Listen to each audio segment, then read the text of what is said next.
बिस्मिल्लाह। हाँ जी, जो दूसरी चीज़ हमने आज डिस्कस करनी है वो है सोशल सिस्टम। सोशल ऑर्गेनाइजेशन के बाद जो हमने डिस्कस करना है वो है सोशल सिस्टम। ठीक है, सोशल सिस्टम उसमें हम क्या डिस्कस करेंगे? ठीक है, सोशल सिस्टम से आपको क्या समझ आती है? सोशल सिस्टम किस पे मुश्तमिल होता है? जैसे अभी मैंने जिक्र भी किया कि सोशल सिस्टम ज़ाहिर है इंडिविजुअल्स पे कंसिस्ट करता है। ठीक है, वो इंडिविजुअल्स आपस में इंटरेक्ट करते हैं। हर एक अपना एक जो हर एक का अपना फंक्शन है उस सोसाइटी में, उस सोशल सिस्टम में, वो अपना रोल प्ले करता है। अपना अपना वही स्पेसिफिक रोल परफॉर्म करता है और इस तरह से एक सोसाइटी बनती है, एक सोशल सिस्टम बनता है। ठीक है, हर एक का अपना स्पेसिफिक स्टेटस होता है इंडिविजुअल का उस सोसाइटी के अंदर। और ये हमें, अगर एनिमल्स के अलावा आप अपनी आम ज़िंदगी में भी देखें, हमें अपनी फैमिली के अंदर ये सोशल सिस्टम नज़र आता है। जैसे औलाद और वालिदैन, ये सारे रह रहे होते हैं, ठीक है? ये एक सोशल सिस्टम बनाते हैं, ख़ानदान बनाते हैं। उसमें हर एक का अपना रोल होता है, पेरेंट्स का अपना रोल होता है, बच्चों का अपना रोल होता है, बुज़ुर्गों का अपना रोल होता है, ठीक है? अगर आप कैरेक्टरिस्टिक्स की बात करें, सोशल सिस्टम की कैरेक्टरिस्टिक्स की बात करें, तो उसमें हम बात करते हैं कि कितने अरसे के लिए जो इंडिविजुअल्स हैं, वो मिल के रह रहे होते हैं, लेंथ ऑफ टाइम। ठीक है, ये एक सोशल सिस्टम की कैरेक्टरिस्टिक है। ठीक है, और इस पे लेंथ ऑफ टाइम, ये जो सोशल सिस्टम की कैरेक्टरिस्टिक है, इस पे सोशल बिहेवियर्स डिपेंड करते हैं। ठीक है, कि कितने अरसे के लिए अपनी ज़िंदगी के किस दौरानिए में वो किस सोशल सिस्टम का पार्ट होंगे।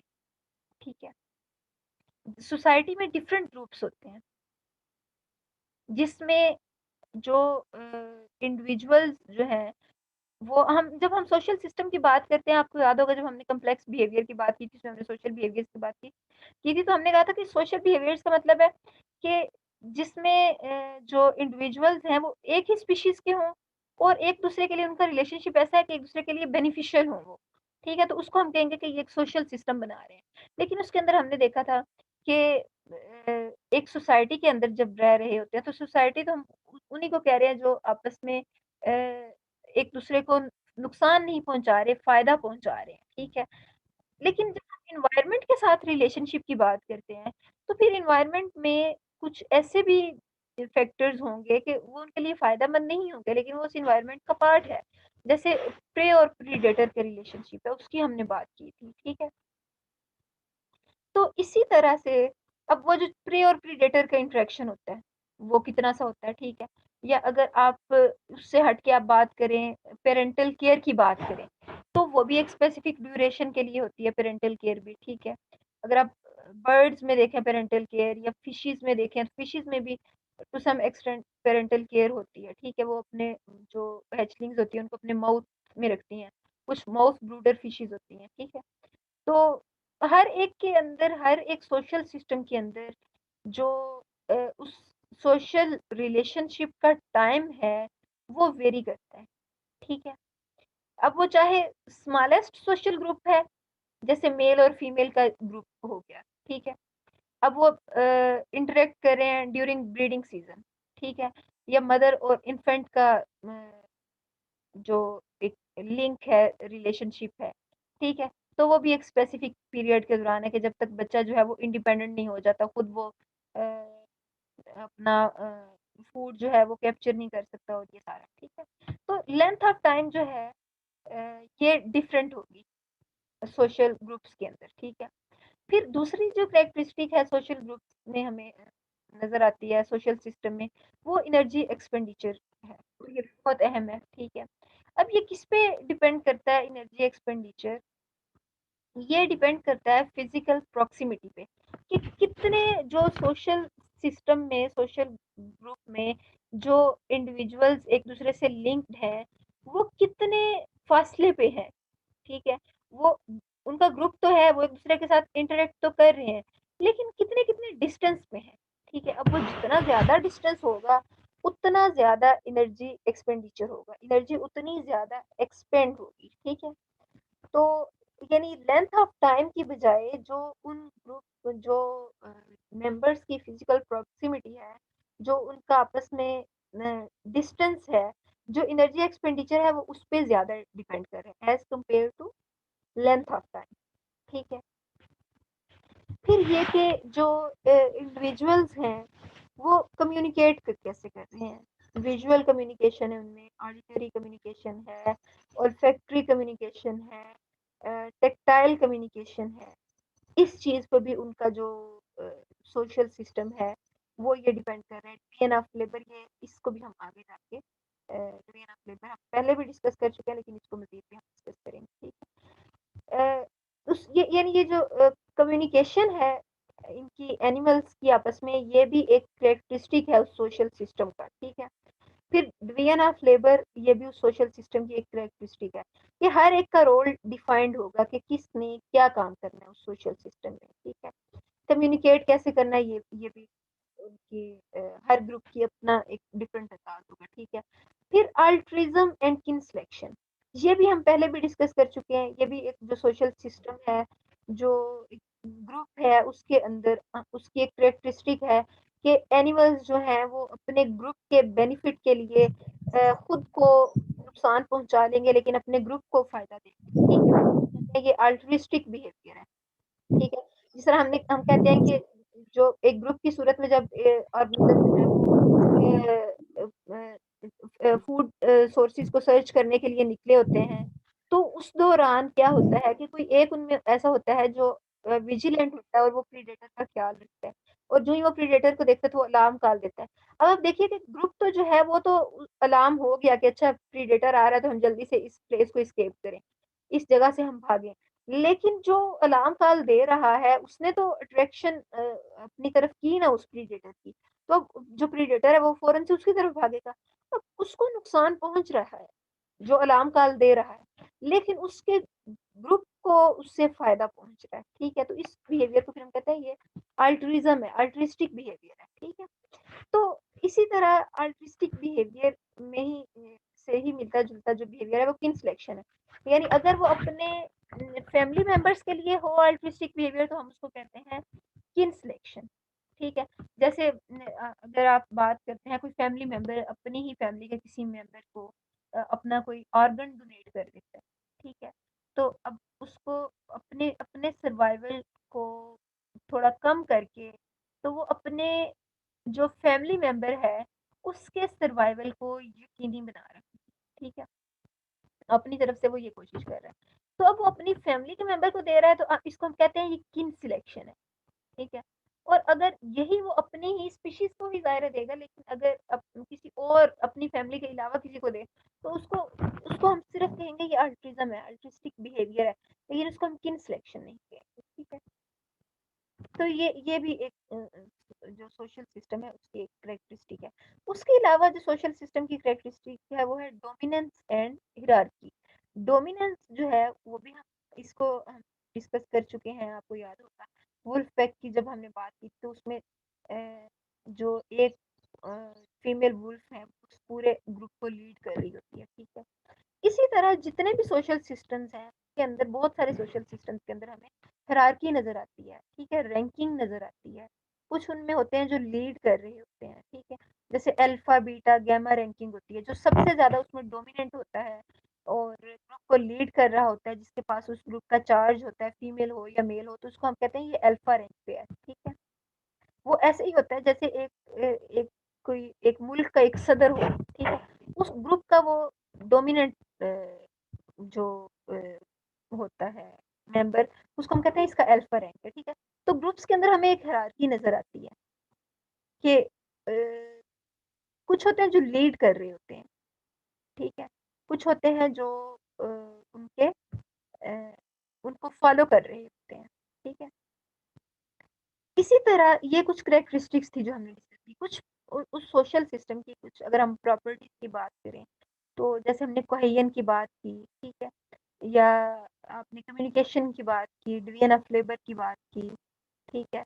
परमानेंस एंड इम्परमिएबिलिटी, ये भी सोशल सिस्टम की एक उसकी कैरेक्टरिस्टिक है, उसकी प्रॉपर्टी है। इसका मतलब ये होता है कि जो ग्रुप मेंबर्स हैं, क्या जो ग्रुप बना, एक सोशल सिस्टम बना, एक सोशल ग्रुप बना, वो क्या हमेशा उसका जो ग्रुप मेंबर्स का जो नंबर है वो सेम रहता है या वो चेंज होता है। तो जो अमूमन हमें देखने में आता है एनिमल्स के अंदर वो हमेशा वो परमानेंट ही रहता है, ठीक है। ग्रुप्स जो है वो तकरीबन इम्परमिएबल होते हैं, यानी उनके अंदर न्यू मेंबर ऐड नहीं हो रहे होते, जो एक दफ़ा बन जाता है ग्रुप वही होता है। या बाज़ दफ़ा ऐसे होता है कि कुछ नए इंडिविजुअल्स आते हैं, जैसे अगर फीमेल्स का एक ग्रुप है, ठीक है, तो उसके अंदर मेल आएँगे भी तो वो सिर्फ़ वो ब्रीडिंग सीज़न में आएँगे और फिर वो वापस चले जाएँगे, जो बाकी फीमेल्स का ग्रुप है, वो बरकरार रहेगा, ठीक है। इस तरह अगर आप कम्युनिकेशन की बात करते हैं, तो एनिमल्स जो हैं, कॉम्प्लेक्स सोसाइटीज़ जो हैं, वो आपस में उनका कॉम्प्लेक्स कम्युनिकेशन सिस्टम होता है, ठीक है। और उसके अंदर वो जेस्चर से कम्युनिकेट करते हैं, पोस्चर से कम्युनिकेट करते हैं, ठीक है। अपने कलर से वो कम्युनिकेट करते हैं, कलर से इंटरेक्ट करते हैं, अपने कलर को चेंज करते हैं, ठीक है।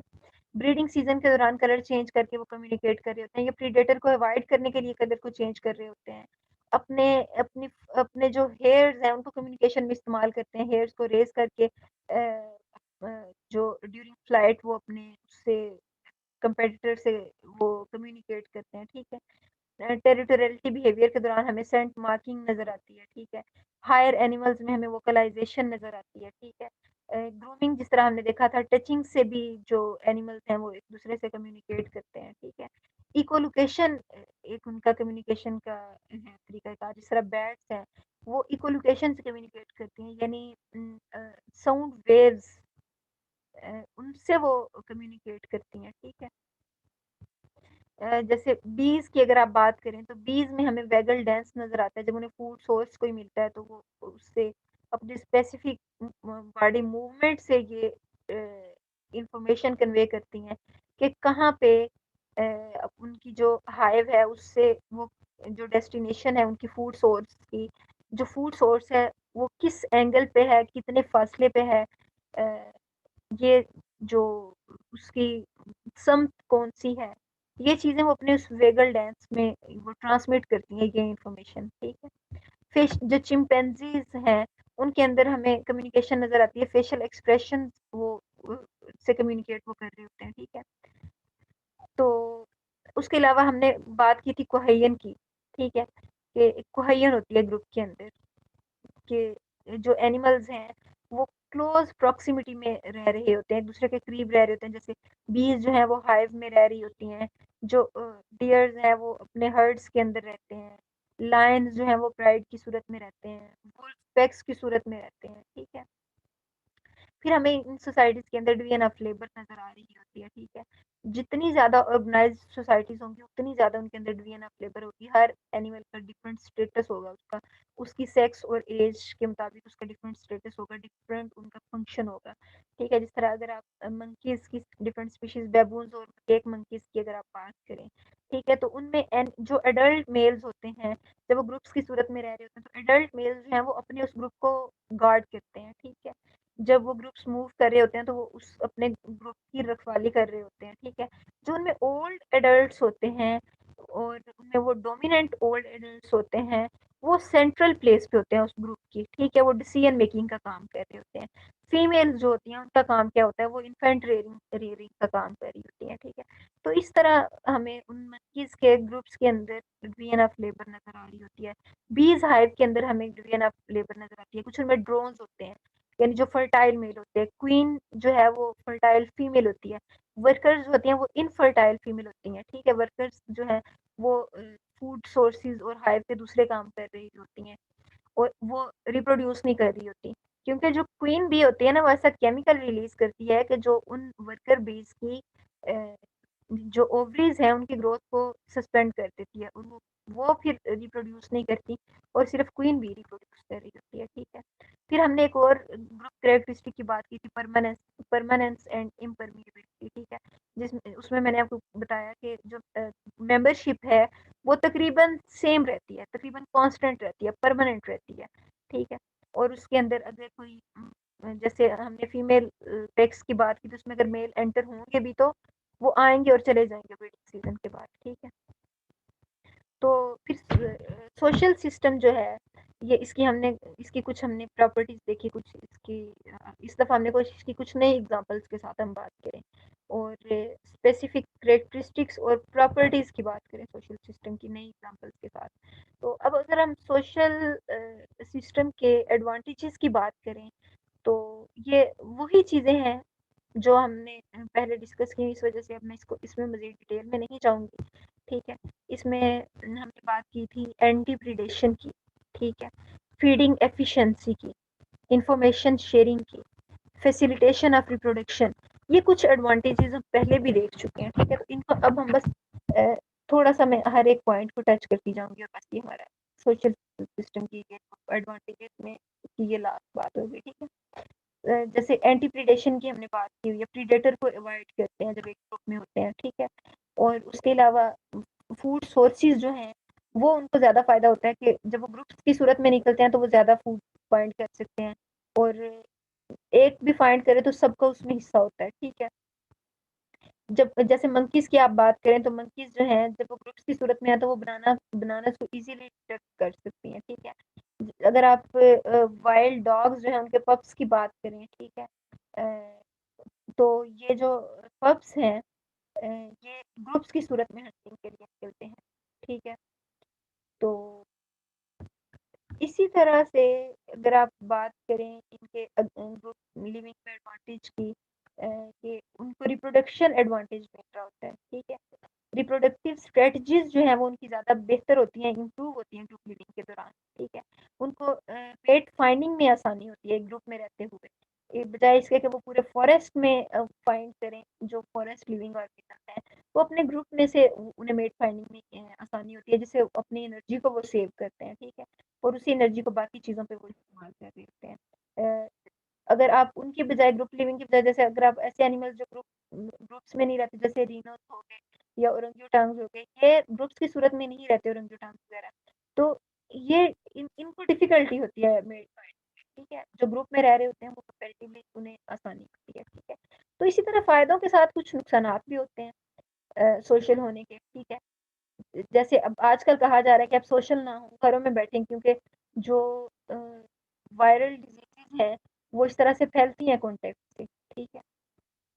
तो जब इसी तरह एनिमल्स जब ग्रुप्स की सूरत में रह रहे होते हैं, तो इस तरह सोशल होने से उनका जो सिकनेस के चांसेज़ हैं, वो इंक्रीज़ होते हैं, ठीक है? अगर ग्रुप के एक मेंबर को कोई एक वायरल डिज़ीज़ हो, तो वो बाकियों में ट्रांसमिट हो जाती है, ठीक है? अ अ, जब एक इंडिविजुअल है तो वो प्रेडेटर को अवॉइड कर सकता है कि वो प्रेडेटर की नज़र से बच जाए, खुद को छुपा ले। लेकिन अगर ग्रुप है तो वो ज़्यादा वल्नरेबल होता है प्रेडेटर्स को नज़र ज़्यादा आसानी से वो आएगा, ठीक है? इसी तरह से जो फूड है, अगर वो आसानी से ढूँढ सकते हैं, तो वो अब फूड में सबका हिस्सा होगा, ठीक है? तो एक कॉम्पिटिशन इंक्रीज़ होगा फूड के लिए, ठीक है? इसी तरह मेट्स के लिए कॉम्पिटिशन इंक्रीज़ होगा कि जो अल्फा रैंक्स पे होंगे, जो लीडर्स होंगे, वो उसको मेट वो के ज़्यादा चांसेस होंगे कि उनकी रिप्रोडक्टिव सक्सेस जो है वो इन्हांस हो, ठीक है? तो फिर कुछ जैसे हमें मंकीज़ में नज़र आती है ना ग्रुपिंग, तो वहाँ पे अमूमन ये होता है कि जो इन्फेंट्स होते हैं ना न्यू, वो अपनी वो मदर वाला रोल उनका भी होता है। तो फिर अगर वो उस रोल में सैटिस्फाइड ना हों, तो उस ग्रुप में से निकल जाते हैं या कॉम्पिटिशन से वो रोल हासिल कर लेते हैं या अपने नए ग्रुप्स बना लेते हैं, ठीक है? तो इस तरह से जो डिसएडवांटेजेस हो सकते हैं, हम उनको अवॉइड भी कर लेते हैं, ठीक है? तो ये जो ये हमने ग्रुप लिविंग की बात की और इसमें हमने एडवांटेजेस डिसएडवांटेजेस की बात की, ग्रुप लिविंग की हमने लिव कैरेक्टरिस्टिक्स की बात की, कुछ स्पेसिफिक टर्म्स की बात की। तो ये जो ग्रुप लिविंग है ये हमें सिर्फ हायर एनिमल में नज़र नहीं आता, इंसेक्ट्स में